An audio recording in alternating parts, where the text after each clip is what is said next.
Washington, D.C., the capital of the United States, stands as one of the most historically and politically significant cities in the world. The city was envisioned as a symbol of democracy and power, home to the White House, the U.S. Capitol, and the Supreme Court. Beyond politics, D.C. has evolved into a vibrant cultural hub where history, art, and diversity meet. The city's world-class museums, like the Smithsonian Institution, National Gallery of Art, and the Museum of African American History and Culture, offer free access to education and inspiration. Yet, beneath the monuments and political prestige lies a more complex reality. Washington, D.C. grapples with deep social and economic divides that have fueled persistent crime and violence. Certain neighborhoods have long struggled with high rates of shootings, robberies, and assaults. Poverty, lack of opportunity, and generational trauma have contributed to cycles of violence. While overall crime rates have fluctuated over the years, violent crime remains a pressing concern for many residents. In 2024, D.C.'s violent crime rate stood at roughly 1,006 incidents per 100,000 people, more than double the national average. In 2023, the city recorded 274 homicides, a sharp increase from prior years and the highest total in over 2 decades. In 2024, D.C. would record 187 homicides, ranking it among the top most dangerous cities for its population. Property crime is also widespread in the capital, with a rate of about 3,693 reports per 100,000 residents in 2024, ranging from thefts and break-ins to carjackings. Remember when crack was going on? White people be looking at D.C. from Virginia with binoculars and shit. Well, that looks dangerous. Not yet. Anacostia. Anacostia is a historic neighborhood in southeast D.C., bounded by the Southeast Freeway to the north and northwest, Suitland Parkway to the south and southwest, and Fort Stanton and Ricketts Park to the east. Anacostia's crime rate is 134% higher than the national average, with violent crime reaching 401% higher. Residents face about a 1 in 19 chance of becoming a victim of crime, making it one of the most dangerous areas in the district despite its deep history and strong community roots. The shooting comes less than 24 hours after another shooting in Southeast as well. It left 3 people dead and 2 others hurt. Melissa Kim spoke to those folks in Anacostia who say they're outraged by the violence and they feel like they've been forgotten by the city. You can still see the police crime tape here behind me on Good Hope Road Southeast more than 12 hours after police say a shooting killed at least 3 people on Saturday night. I spoke to several people who live in this community, but in particular, a woman who's lived here since the 60s. And she tells me the city has got to do something about the crime in this neighborhood as of late. This is the Ward 8 West. Tawana Scott grew up in this Anacostia neighborhood and is calling on Ward 8 and city officials to instill a curfew. And if they ain't in by 10, you ain't working. Click, click. She says it's time for the mayor to help the killing to stop. You running your mouth, holding meetings, but you're not holding things for the community and getting the children involved. You got to give them something to do to take their minds off the street. James Black also lives here and is worried after Saturday night's shooting, especially for children. I'm very scared for the kids in the neighborhood because kids can be playing and a rubber gunfire just could happen. Part of the problem, according to Scott, is how much she says this neighborhood has changed. They took away the laundromat, 7-Eleven, and a good convenience store all in 1 year, last year. Taking away affordable choices. And replace it, we have 2 new restaurants that you cannot afford to eat at. And in turn, leaving fewer options for kids. If we don't get them at a young age and put some positivity in them, they're going to turn to the street. The name Anacostia comes from the anglicized name of a Anacostia settlement along the Anacostia River, a place where Native Americans settled more than 4,000 years ago. For much of its early history, Anacostia was a predominantly white, working-class community. But during the 1950s and 1960s, major changes reshaped the neighborhood. The construction of the Anacostia Freeway, I-295, cut the community off from its riverfront, while new public housing developments and white flight during desegregation transformed its population. By the mid-1960s, Anacostia had become a predominantly black neighborhood. Beginning in the 1980s, Anacostia entered a prolonged era of economic and social decline. The effects of the earlier population loss, disinvestment, and shift away from industrial and local jobs weighed heavily.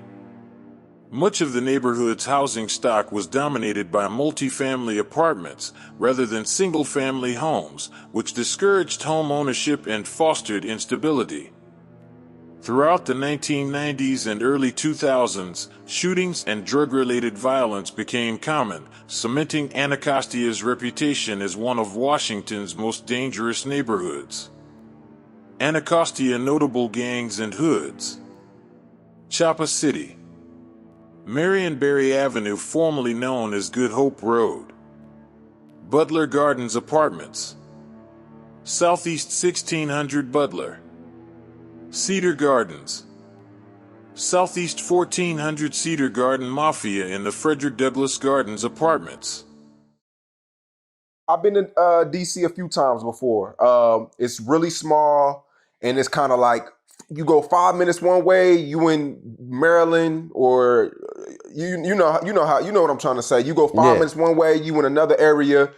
And I always see rappers, like, especially like DC artists like yourself, when y'all are talking shit to a Maryland rapper, it's like, you know what I mean? Y'all kind of talk about how Maryland is not soft, but it's not DC. Speak on the comparisons of DC and Maryland.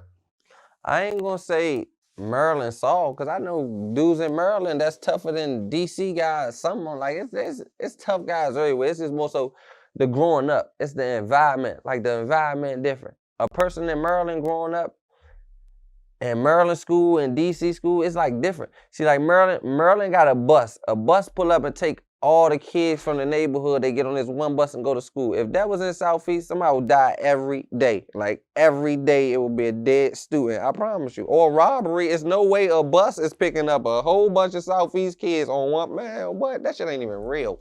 But I'm just saying, like, it's just environments, like, it's just, I can't really explain it. Like a Maryland person, the fastest person in Maryland that's moving the fastest across the streets, if he was in Southeast, he probably wouldn't be the fastest one. Because it's just like a fast life at all times. Like the back door is real. But what I'm gonna tell you, it'd be like Maryland people, when they come to DC and they be trying to turn into DC dudes, them the ones, they always die. Like they always die. Cause like, they be wanting to live up to something that they ain't really about. Let me just break down a scenario. Say if somebody from Maryland, they hanging in DC.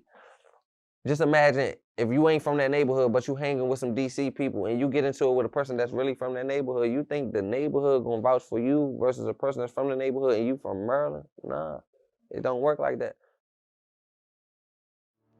Brentwood.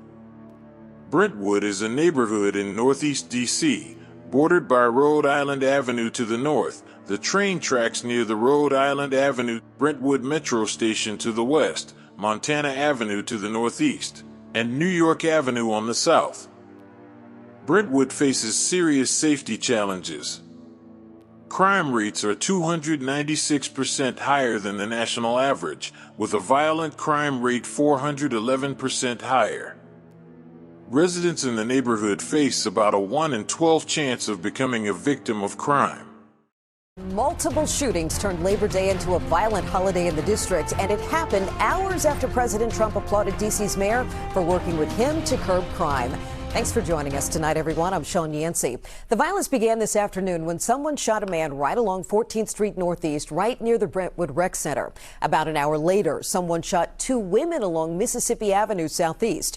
News 4's Jessica Albert has the latest on both shootings.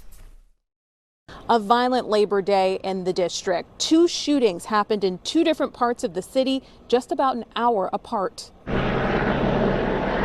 The first call came in at 4:15 p.m. at the Brentwood Rec Center in Northeast. D.C. police say a man was shot several times here. Our cameras captured bullet casings in a picnic area behind the building. Neighbors tell News 4 they heard at least 4 gunshots.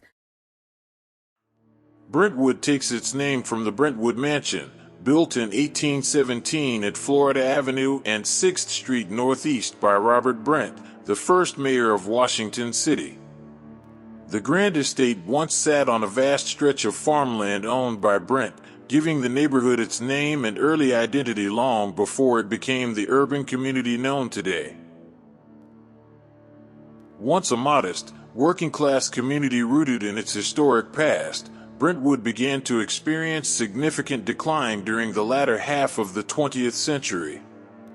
As industries left the area and urban disinvestment took hold, many residents faced unemployment, neglected infrastructure, and rising poverty. By the 1980s and 1990s, Brentwood became one of the city's more troubled neighborhoods, struggling with drug activity, violent crime, and property decay. The nearby rail lines and industrial zones added to its isolation, while public housing challenges deepened the cycle of hardship. Brentwood notable gangs and hoods. Montana Terrace, an apartment complex around Montana and 17th Street in the Brentwood area. Saratoga, Brooklyn Manor Apartments off of Montana Avenue, once known as the Toga Boys. Shaw, the Shaw neighborhood located in Northwest D.C., is a major entertainment and retail hub, and much of the neighborhood is designated as a historic district. It is generally bounded by Florida Avenue to the north, New Jersey Avenue to the east, 11th Street to the west, and Massachusetts Avenue to the south. Behind Shaw's vibrant nightlife and historic charm lies a harsher reality. Crime rates in Shaw are 279% higher than the national average, with violent crime 315% higher. For residents, that means facing roughly a 1 in 12 chance of becoming a victim of crime. New home surveillance video captured the terrifying volley of gunfire in a mass shooting in D.C.'s Shaw neighborhood. Police say the gunfire erupted on the corner of 7th and P Streets early Sunday. 2 died, 5 others were injured when at least one gunman opened fire from a car. Now, the motive is still unclear. News 4's Paul Wagner joins us now live in Shaw tonight with the latest. Paul?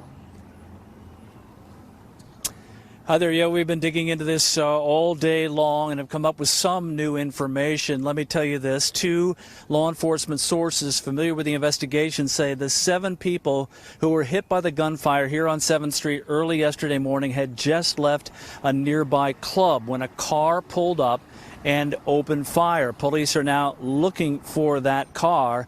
Killed was Anthony Brown of D.C. and Jay Lux of Baltimore. But at this point, D.C. police have no idea why they were killed.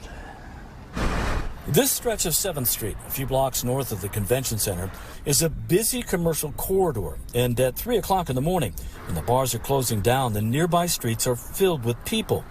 This Nest camera, recording at that time of the morning, gives you an idea of just how busy it was.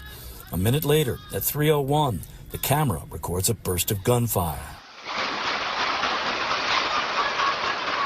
Then, 9 seconds later, more gunfire. Carlos Reyes lives a block away and heard the shots. It became pretty apparent to me very early on that it was gunfire and that there was some sort of event. And I had a sense that I knew where it was coming from. And it's the corner that's roughly south from where I live. And we've had a lot of issues with that corner. Shaw is one of the city's most historic and culturally rich neighborhoods.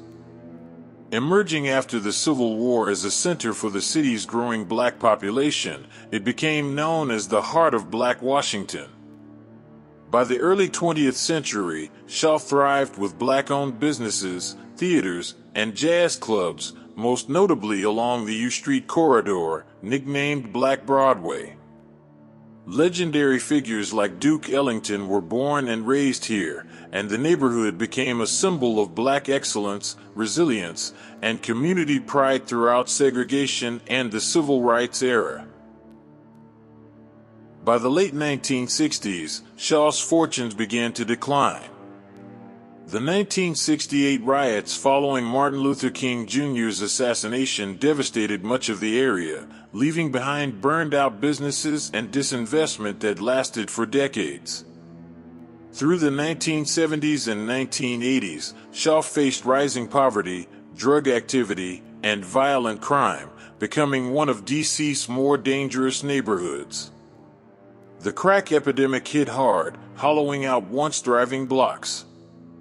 However, since the early 2000s, redevelopment and gentrification have brought new life to Shaw.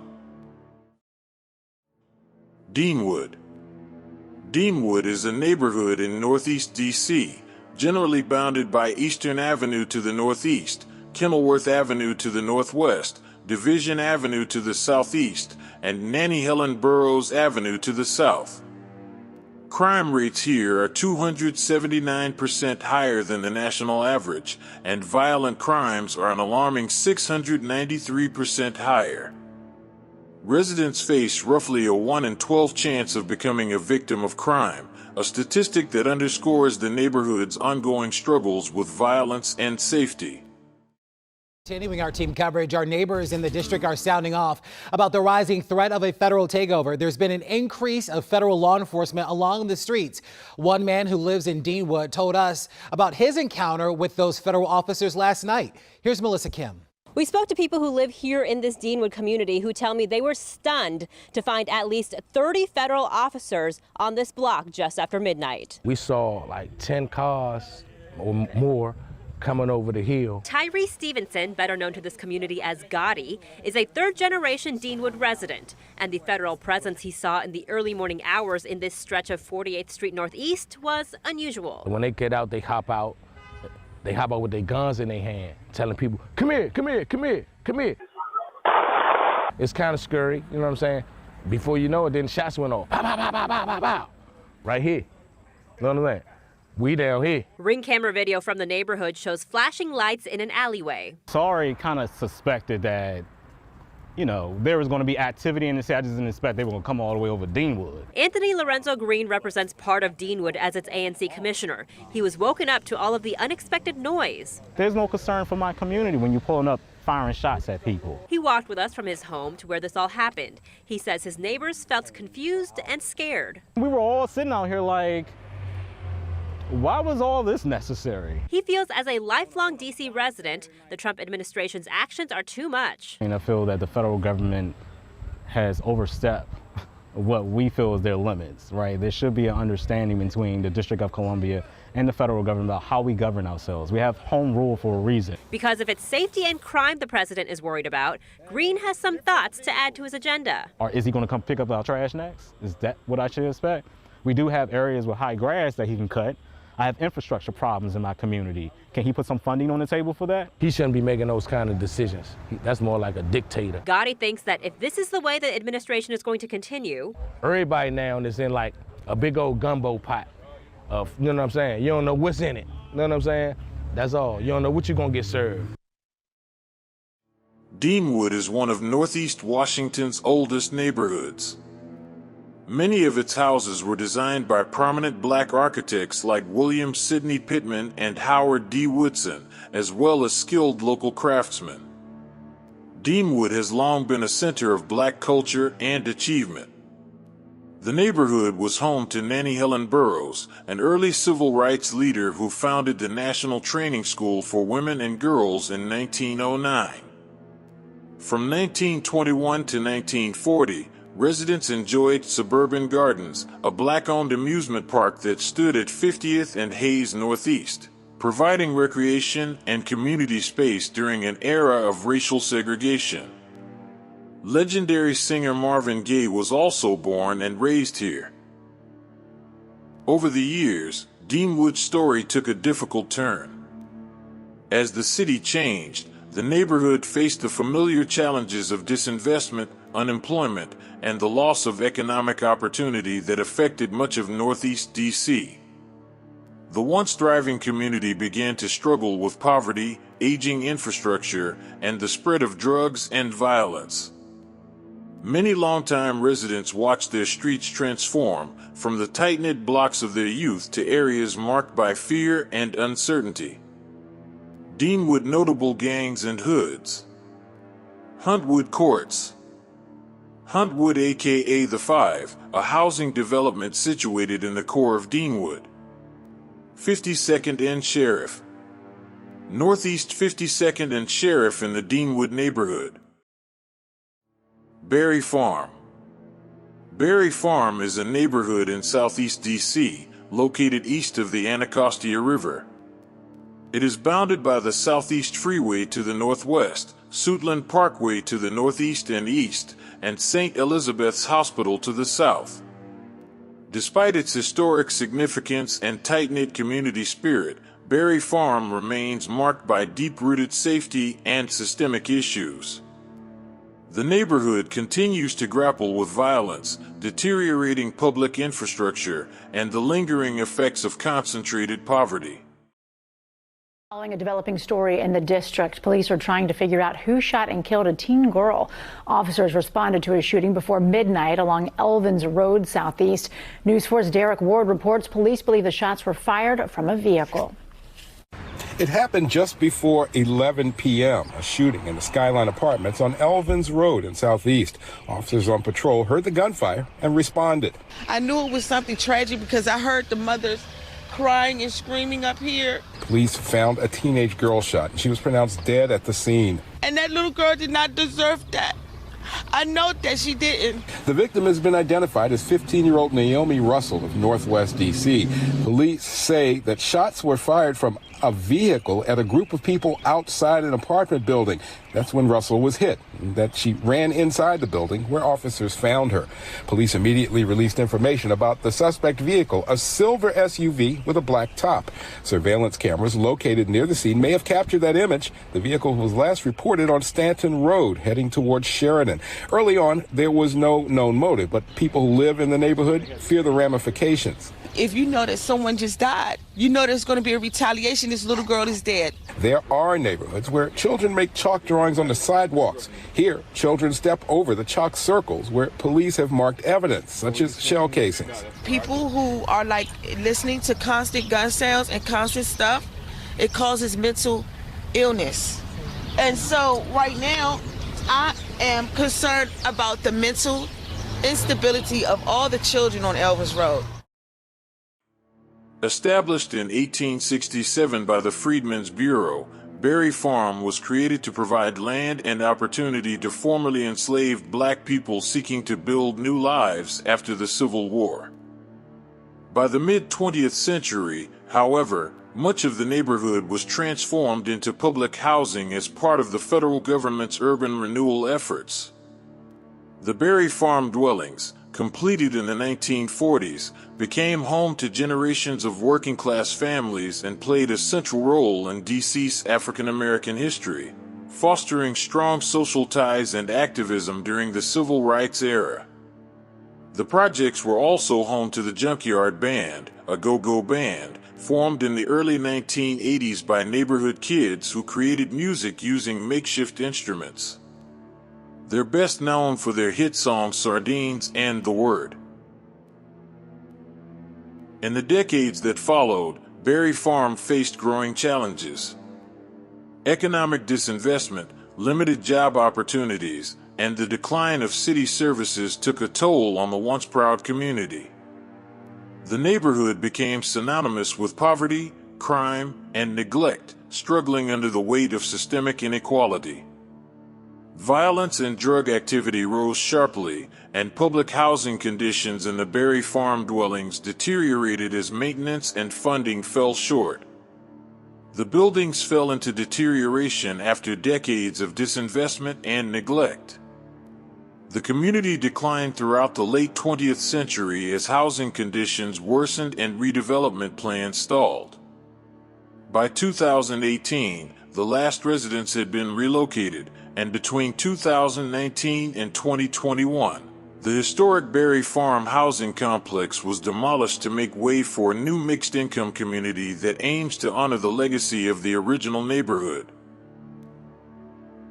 Berry Farm notable gangs and hoods. Cashville, a reputable area around Morris Road Southeast. Parkchester, Berry Farm dwellings. Berry Farm Projects was once one of D.C.'s most reputable neighborhoods. Congress Heights. Congress Heights is a residential neighborhood in southeast D.C., located near St. Elizabeth's Hospital and bordered by South Capitol Street and Oxon Run Parkway. Known for being one of the city's most underserved neighborhoods, the area is plagued by recurring violence, theft, and disorder.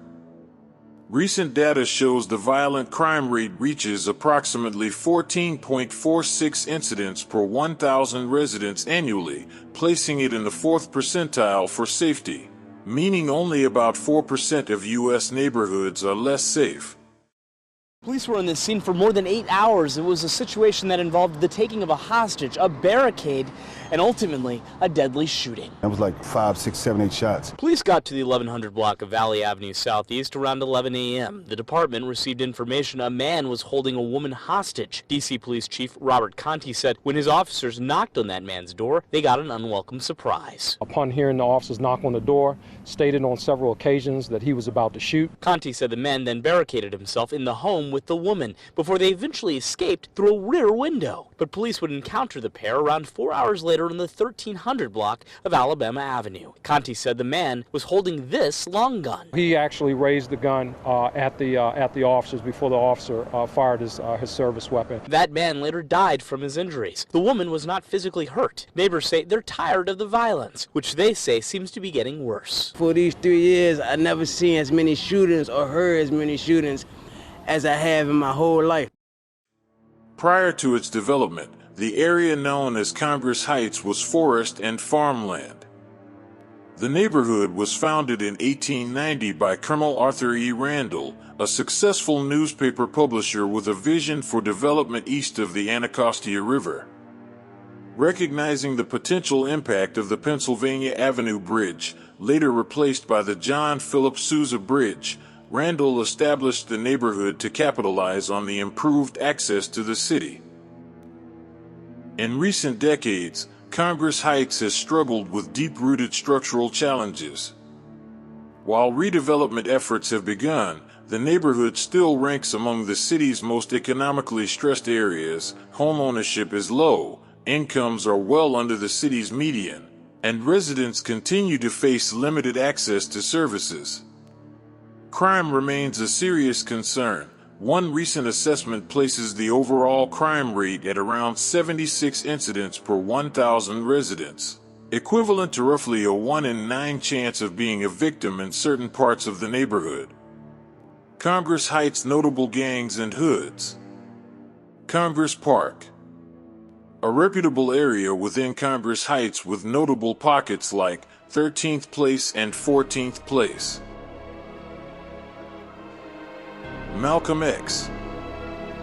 Trenton Park, a reputable area near Mississippi Avenue and 6th Street.